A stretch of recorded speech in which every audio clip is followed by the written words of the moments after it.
In today's video, I'm going to teach you how to link lists in Microsoft Lists SharePoint Lookup column.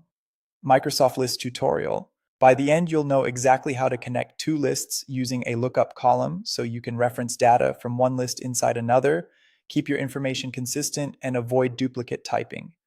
First, open Microsoft Lists. You can access it from your Microsoft 365 apps or from your SharePoint site, whichever you use to manage lists. Make sure you're in the right site where your lists live, since lookups work within the same site.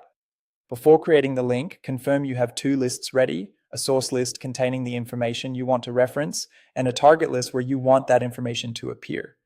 The source is where the truth lives, like a master list of projects or clients, and the target is where your team will pick from that existing set. It helps if the source already has items so you can see the lookup in action right away. In your target list, select Add Column, then choose Lookup. This special column type is what links one list to another.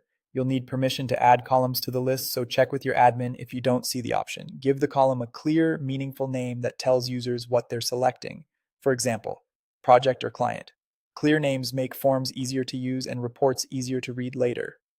Next, in the setting labeled Get Information From, choose your source list. This dropdown shows lists available in your current site. If you don't see the expected list, double check that both lists are in the same site and that you have access to the source. Now under In this column, pick the specific field from the source list you want to display. Often it's the title, but it can be any column that uniquely identifies the item. This is the value users will see and select. Behind the scenes, the lookup stores a reference to the source item so it stays in sync. You can optionally select additional columns to display from the source, like a status or owner. These show as read-only details in your target list, which is great for context. You can also allow multiple values if you want users to select more than one related item. Just note that multiple selections can affect sorting and filtering behavior.